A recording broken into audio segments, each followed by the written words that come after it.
এই পৃথিবীতে আমার সবচেয়ে নরম জায়গা হলো আমার বাবা মা, তারপর আমার স্বামী আর আমার সন্তান।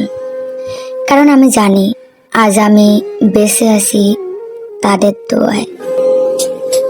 বাবা মা না থাকলে আমি এই পৃথিবীর আলোয় দেখতাম না, আর তাদের জন্যই আমি পেয়েছি আমার স্বামী সন্তান।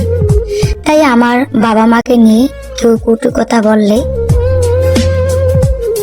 কেউ যদি তাদের অবহেলা করে, আমি এক সেকেন্ডও দেরি করি না অন্যায়ের বিরুদ্ধে দাঁড়াতে। সে আমার স্বামী হলো, সে যদি আমার আত্মীয় হয়। সত্যের সামনে আমি কাউকে ছাড়ি না, কারণ যারা আমাকে এই পৃথিবীতে এনেছে তাদের সম্মান রক্ষা করা আমার দায়িত্ব। মানুষ ভাবে আমি কঠিন, কিন্তু আমার পরিবারের জন্য আমি সবচেয়ে নরম। আমি সবকিছু সহ করতে পারি, কিন্তু তাদের অসম্মান সহ করতে পারি না। হ্যাঁ, পরিবার আমার দুর্বলতা নয়, পরিবারই আমার সবচেয়ে বড় শক্তি। আমার বাবা মা আমার গর্ব, আমার স্বামী ও সন্তান আমার প্রেরণা, আর তাদের জন্য আমি সবকিছু করতে প্রস্তুত।